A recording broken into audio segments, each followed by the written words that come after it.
Yeah, that would be a great place to begin. That's this evening. It's at our house. You're welcome to be there. Marie will make you snacks. So I'm just now committing her to that. So anyways, if you can be there, that'd be awesome. We'd love to have you for Restoration Beginnings. I think it's awesome. Chance to get to know you, have you plug in a little bit more. And hopefully today you're enjoying winter in Florida. Today we celebrate winter in Florida, and we remember those states less fortunate than us. And so I don't know about you, I got in my car, it was 29 degrees, and I had to scrape ice off of my windshield. And of course, I do not have an ice scraper, so I found a CD case in my car, and like a pro, got out and found a way to scratch that off of there. So that worked out really well. But thanks for being here. I know it's cold. I know there's a lot going on in your life, but thanks for being here today as we continue to kind of go into this new series together. And we're talking about new. We're talking about the things that are new, and we'll be spending time just kind of looking at that. And today, we're not going to look at the specifics of every new verse that talks about new things God is doing. There are so many of those verses. If you're looking for that specific type of thing, if you're looking for verse by verse where God talks about, I'm doing a new thing, I hope you follow along in the prayer calendar that we put together for that. You can go to our website, you can go to restoredtrinity.com. You can find that prayer calendar, or you can follow our Facebook stuff. In there, we have a prayer calendar of the things that God is doing where he says he's doing a new thing, and just ways to pray about that as we begin a new year. So if you're looking for that kind of thing, that's kind of what we do about the new thing. But today we're going to talk about new kind of in a broader sense, kind of in a bigger scope of new and what new looks like. We kind of want to look at this thematically throughout the Bible in the bigger narrative, because God talks about doing new things all the time, but the thing is he also actually just does them. He just does new things that have never been done before. And so there's some really amazing moments that he plays out in front of us, and I want to look at that today. I want to spend some time on that. I was, a couple years ago, or I guess it was last Christmas, I gave you my heart, and the very next day, no, sorry, that's not what I was going for. Yeah, too soon. Wham references, too soon. I'm sorry. I'm sorry about that. Anyways, last Christmas I make this salsa. That's one thing I do well in my life. There's like 3 things I do well. And one is I make this salsa. It's my grandma's recipe. And I make salsa. And usually that's like a gift that I give people for Christmas. And so last Christmas I was working late. It was before Christmas. And I had to go get some tomatoes for this salsa. So I go to Walmart, and it's literally about 2 a.m. I go to Walmart because it's the only place that's open. If you've ever been to Walmart at 2 a.m., maybe the week before Christmas, this is where America happens, people. This is a really special moment. And so you go in, and I mean, it's a little bit terrifying, and it looks like it's been a war zone. And you can see even the staff at Walmart looks like they've been through a really rough week, and they kind of look at you like, please just go home. Please let us go home. And so I'm walking through, and I'm getting stuff for salsa, and I'm buying these things. And so I buy tomatoes, and I buy onions, and I buy jalapenos, all the things. I'm walking through buying these things. And of course, I had to get some box of the cordial cherries because they were on sale. And it's nice to have cherries that are cordial. You know, they're very polite, and they speak kindly. And although whoever eats more than one of those, have you ever been able to eat? I don't even know how those really happen. I like every time I have one, I'm like, I'm done forever with those. And then I buy another box. But anyway, so I'm walking through, I get my cordial cherries, I get my vegetables, and I leave the store, and as I'm checking out, it hits me, and this is just one of those things where you probably don't think about this in your normal life because you're a normal human, but for those of us that like have to preach or we think about these things all the time, it just hit me like this weird moment where I was like, it is so bizarre in our day and age that we can just go at 2 a.m., no matter what season it is, and buy produce. Like we can go buy tomatoes. It doesn't matter what season it is. It doesn't matter what climate we live in. It doesn't matter what time of day it is. I can just go buy tomatoes at 2 a.m. at Walmart. You know, we're like out of sync somehow, I think sometimes, with really new things. New days kind of run together for us because we have electricity. We can be up very late at night. We can drive our cars that have headlights overnight. We don't have to really run in the system of the day and night. We don't really respect the new day because we don't have to run into it. Like it doesn't really bother us. We don't really respect new seasons a whole lot. Obviously, again, in Florida, today's winter, but we don't really have a lot of seasons, and we don't really think about seasons a whole lot. They don't really affect us. They kind of come and go and blend in with the other ones, and we don't really think about it a whole lot. You know, and even really New Year is about the only time that we really take a second and we stop and we really reevaluate things and we look at a new year. And we look back to the old and we look forward to the new. It's one of the few times we really do that, because otherwise our days just kind of all mesh together. It's kind of the way we're wired. And that's why it's so like resolutions and New Year's and those kind of things. That's why they're so important to us, is because we don't really have a lot of other times to do this. Our days bleed together too quickly. And so I think it's interesting that if we think about it in these terms, it really changes the way we see new, because God does new things all the time. We just become sometimes callous to it. Sometimes we forget that he's doing a new thing all the time. And so when he's doing new things, sometimes we don't see it through that lens. But I want to look today at a story, and you know the story if you've been around church. If you grew up in church like I did, you know the story. It's not a new one. But it's one of the most famous stories, and actually quoted throughout the Bible as one of the most prolific stories that happens in the entire Bible. And it's in the book of Exodus. And I really got like stuck in Exodus the last couple weeks thinking about going into this new series. And today I just want to do we're going to do 2 parts in it. We're going to do this week and next week. But to be honest, we could do an entire series just on it, and we probably will soon do an entire series just on Exodus, because it's such a rich book. It's so much going on. So I've just condensed it down from an entire series to 2 90-minute segments. And so this is the first one, and we'll get rolling. But I do think that it's important. That's a joke. We won't be here that long. But I think it's important that we look at this story and see how God's doing something new in Exodus, because it's a phenomenal, phenomenal tale. There's so much going on in this. And so if you don't know the story of Exodus, it means a mass departure of people. That's what Exodus, the word, means. It means a mass departure of people leaving, right? A huge group of people leaving somewhere. So it's a mass departure of people. And the story really revolves around this guy named Moses, right?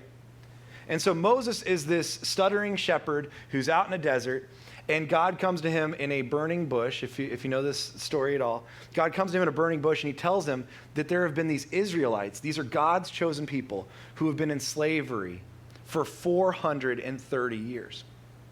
They've been in slavery for 430 years. Generation after generation after generation have been living in slavery. These are God's chosen people, and they're living in slavery. And so God comes to Moses with a plan. And he tells him this plan. This is in Exodus chapter 13. He tells him this plan. He says, "The Lord says to Moses, I have indeed seen the misery of my people in Egypt. I have heard them crying out because of their slave drivers, and I am concerned about their suffering." See, he's worried about what's going on here. He's concerned about what's happening. There's a concern that he has because these people have been in this season of continual work. This season of continual unrest, a season of continual unhealth. They've been in a bad spot for a very long time. And so God's concerned about them. He's worried about what's going on. And so he says, I want to deliver them from that. So he tells Moses this. "So I have come down to rescue them from the hand of the Egyptians." And do we have those words? That'd be cool. And to bring them up out of the land into a good and spacious land, a land flowing with milk and honey, the home of the Canaanites, Hittites, Amorites, Perizzites, Hivites, the Jebusites, the dust-mites, the termites, all kinds of mites. They got all kinds of mites going on. There's lots of mites. Okay, so there's all the mites happening, and he wants to bring them to this place of milk and honey. Then he says, "And now the cry of the Israelites has reached me, and I have seen the way the Egyptians are oppressing them." I see that they're not just in slavery, they're oppressing them. And so now, go. He's telling Moses, "Go. I am sending you to Pharaoh to bring my people, the Israelites, out of Egypt." So if you know the story, Moses goes to the Pharaoh, and Moses is not super convincing. He doesn't do a great job. Apparently, Pharaoh's not super convinced. He's like, "Okay, bring it on." So Moses is not really that impressive, but there's 10 plagues that come after him, and the plagues are more impressive. The plagues really kind of let him have it. So there's all these plagues that happen, and bad things happen, and finally Pharaoh relents, right? And Pharaoh's like, "Yeah, I'll let you go, because I'm tired of these plagues, tired of you bothering me, so I'll let all of my slaves go." Now, this isn't a small group of people that he's letting go. This is probably roughly about 4 million people that he's letting go, that have been in slavery for 400 years. He's letting them go. They've been in this season for that long, and suddenly Pharaoh has a change of heart, and he says, "I'll let them go." But then he has this problem. It says, when Pharaoh let the people go, in Exodus 13, God did not lead them on the road through the Philistine country, though that was shorter. For God said if they face war, they might change their minds and return to Egypt. So God leads them on this specific path to this specific place, out of the way of the Philistines. The Philistines would have had a war with them. And then he says, because if they face war, they may go back to Egypt. That sounds a little bit crazy to me. Like, this is your first taste of freedom in 430 years.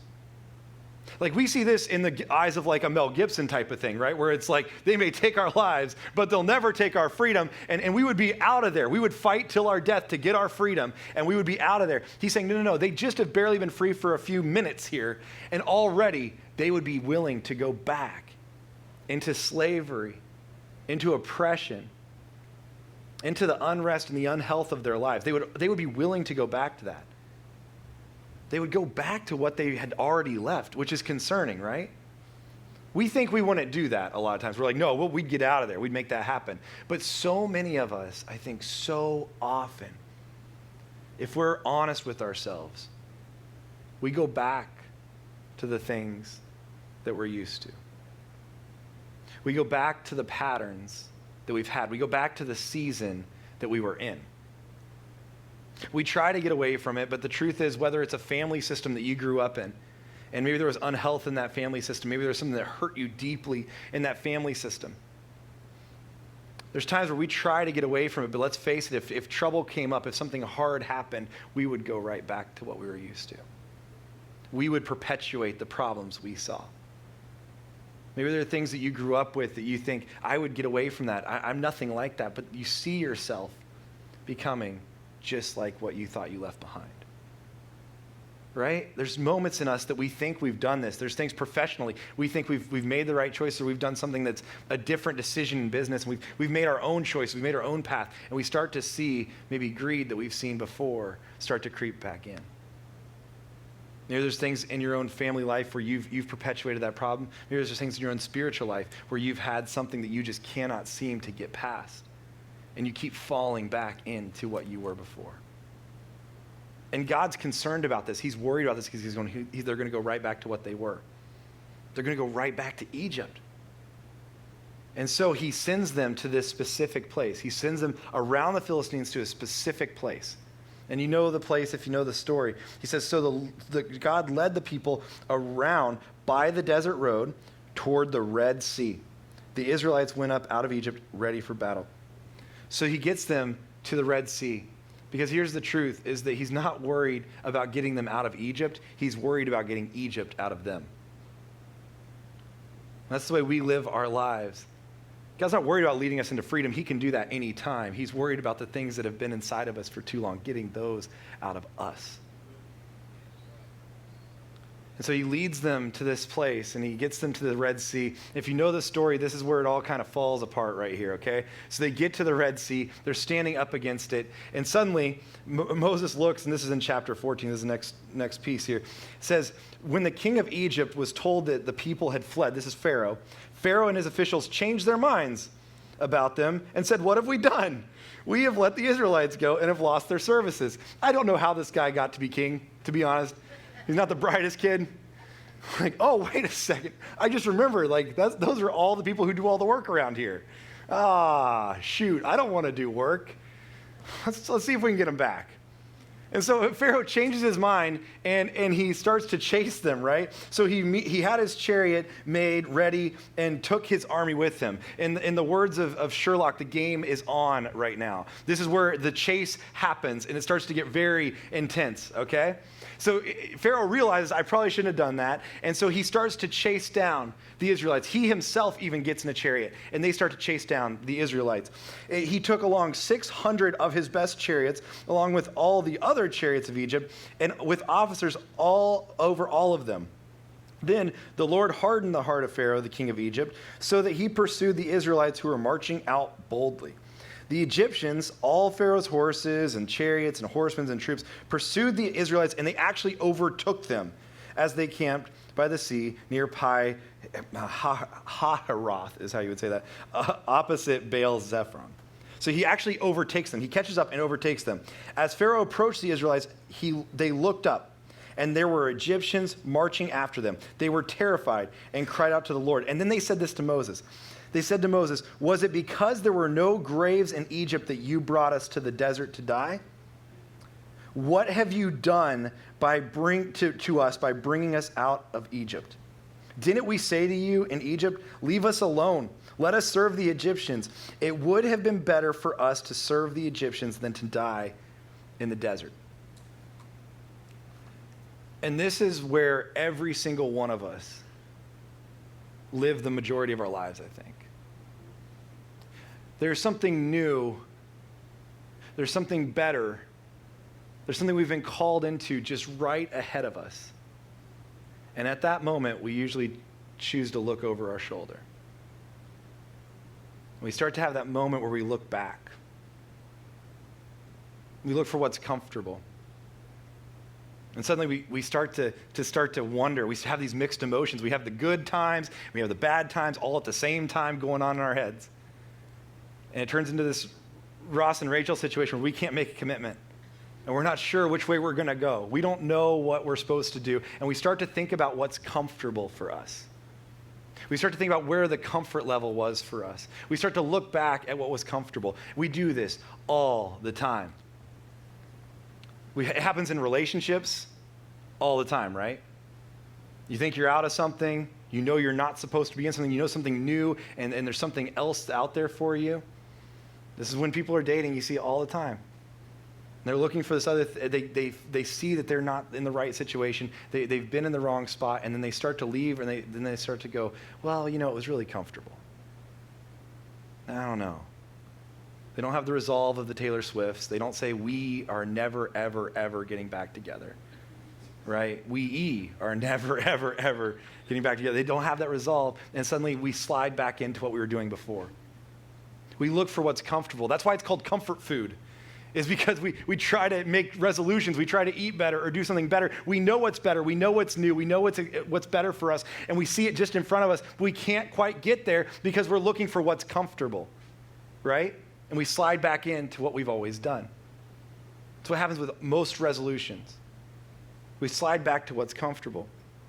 We do it in business. I know people who have known that they were in the wrong spot, where they were moving to a new job, and they felt like I was in the wrong career field, I was in the wrong thing. They go out and they start this new thing, and suddenly they get a little nervous because maybe the paycheck changed, or maybe their title changed a little bit, and they start looking back and they're like, wow, maybe I should have stayed put. When they know beyond a shadow of a doubt they were in the wrong place and there's something better for them ahead. They know it, but it doesn't mean that they don't want to do what's comfortable. I've had that conversation with people just recently. We do it all the time. We slide back to what's comfortable. Do not ever confuse the comfortable decision with the correct decision. They're not the same thing. What's comfortable is not always what's correct. Sometimes God just calls us into something new, and it's not comfortable and it's not easy, but it's correct. It's what He's called us into. I know about a year ago now, we were in a spot where, it would have been about a year ago, like almost to the day. We were in a spot where we were at, we had been asked by some people if we would consider planting a church. And Marie and I talked about it, and we were like, no, that sounds terrible. We're never going to do that. Because that sounds really hard, and I don't think we want to do that. And so we had done that. It would have been 2 Octobers ago that conversation happened. And then a few months later, right around this time, we had talked with people. We had prayed about it quite a bit. And I remember this conversation happening. I was very reluctant. And I met with our state pastor and his kind of right-hand man. And I had met with them a couple times. They'd asked me if I'd be interested in this. I said, absolutely not. And then finally God kind of spoke and was like, no, this is what you're supposed to do. This is where you're supposed to go. So I went and met with them, and they said, Kevin, how do you feel about this? Do you think you want to plant? Do you think this would be, is God speaking to you? And I said, yeah, I think so. I'm pretty sure God's been very clear with me about it. I just don't know if I want to do it. And they said, well, Kevin, let's look at the pattern of your life. There's been many things you've not wanted to do, but somehow God's kind of forced you into it. And then you don't listen to him, and then he forces you into the next thing, and then you kind of don't listen again. I was like, can we find another term besides like don't listen? Like maybe just, I mean, I'm fine with being stubborn, but it hurts a little bit. And they're like, you kind of have done this over and over and over again. I didn't want to go into ministry. I didn't want to do that at all. I had no desire to go into ministry. I had no desire to do most of the things we've done. We've moved all over the country. Most of those moves I did not want to do. They weren't comfortable. And they were like, yeah, we just see this pattern of you resisting God, and then God gets a hold of you. And I was like, man, resisting, really? This is painful. So they said, if you feel like God's calling you into this, I think, we want to help you, and we want to be a part of that. And they were like, so we think that would be, something we want to move forward on. I said, well, guys, I've never planted a church, so what do we do next? And I expected something like, like we go have lunch, and then we pray about it some more, and then we write up like a 12-step process of what we would do next, and then we would review the process of what we would do next, and then we would re-review the process, and then somewhere in like 9 months, we would have a conversation about, is it time to do something and actually take action on this? That's what I assumed. And instead, they looked back at me, and they were like, well, here's what we do next. So next week, go back to work, and you need to tell your boss that you're leaving the church and quitting your job because you're going to go plant a church. Like, is there a plan B that we haven't discussed yet? I didn't realize it was quite that quick. And they're like, yeah, that's what's next. That's what we have to do. They're like, you just got to make it happen. They're like, if God's calling you into something, you can't sit on your heels. You've got to do it. You've got to pursue it.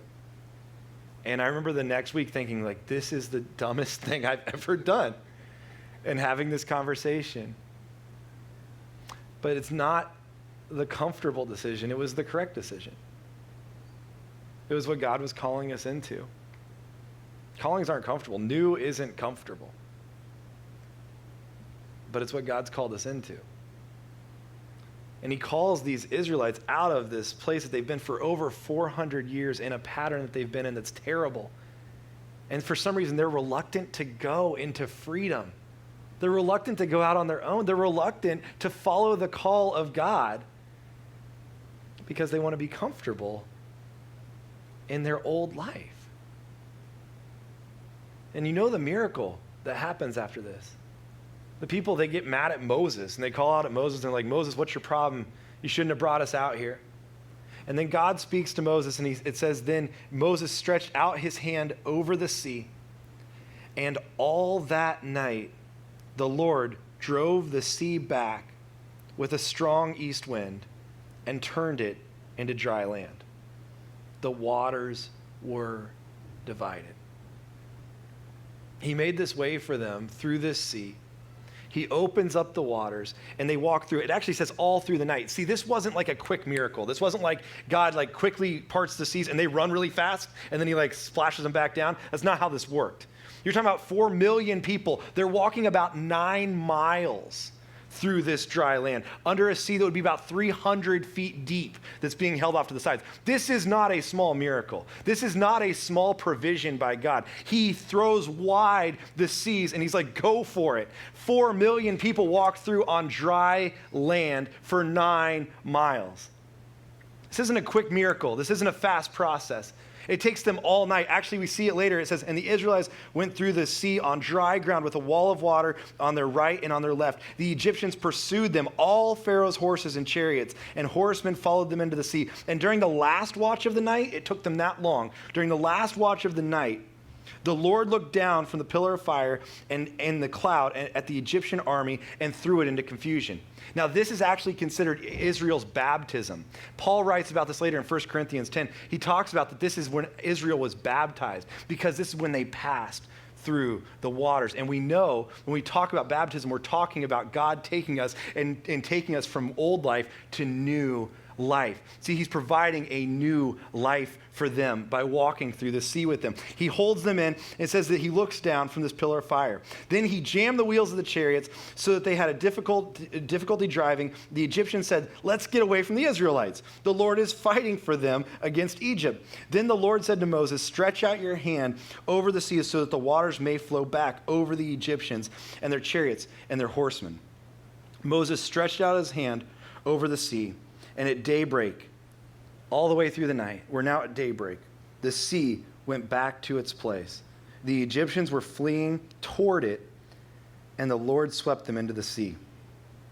The water flowed back and covered the chariots and horsemen, the entire army of Pharaoh that had followed them, the Israelites, into the sea. Not one of them survived. And we think that's pretty gruesome and that's pretty nasty. But here's the truth. God destroys this Egypt that the Israelites had known. He could have led them a different way, but they wouldn't have been protected. No, he leads them through the sea so that not only can they walk through on dry ground, but so that he can close in their past behind them. See, God's not just saving them from the Egyptians, he's saving them from themselves. Because he's saying, you can't go back. Now you're in the new, and you cannot go backwards. You're now living this new life. There's no chance of you going back. And for those of us who call ourselves Christians, for those of us who live this way spiritually, for even those of us who call ourselves the church, there are so many times we want to go back to what's comfortable. The church is notorious for this. And people, we're notorious for this. We want to go back to what's comfortable. And God's saying, no. I have closed that up. You cannot go back. You are a new creation. I have led you into a new life. You cannot go back. And he doesn't protect us from our enemies. He protects us from ourselves because he knows our tendency is to go back to what is comfortable. And we have to learn to live in the new, even when it's difficult, even when it's harder, even when it's more challenging, to relent ourselves from the things that we would think are comfortable, the things that are too easy, the things we're used to.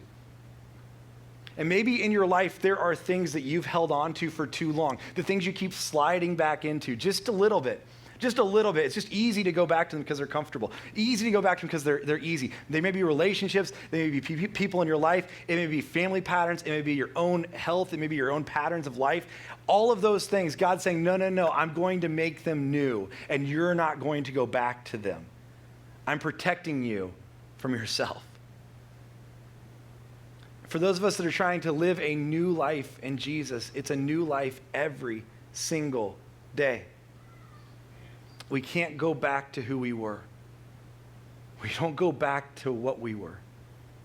We're living new life every single day. He is washing away our old life in the sea. He's leaving our past in the water. He's washing it away so that we can live a new life with him. Let's stand together and we're going to pray. We're going to sing about this, about his victory and about just understanding that he holds the future. We're going to sing it's an older song. You may know it if you've been around the church for a while. We're going to sing that together. But if you don't live that life every day, there's things that you're falling back into, patterns that you're frustrated by, would you just give them over to a God who's willing to part the seas for you and then close them back in for you? Would you give them over to that God who would do that for you? Let's pray together. God, I thank you for being a God of new life. I thank you for being a God who does new things. And I thank you for being a God who doesn't call us to comfort, but you call us into a new life with you. Something that's different, something that we've never done before. And God, when it's not easy, I pray you'd be with us. When it's tough for us to make those changes, God, I pray that you would hold us in. God, I pray for those moments where we want to go back so badly, that you would just close the sea behind us so that we can't go back. God, I thank you for your provision time and time and time again for us. I pray that every single morning when we wake up and we realize that your mercies are new for us every single morning, God, that we would fall into those mercies and be so grateful for a new day, a new season, a new life with you. Praise things to your name. Amen.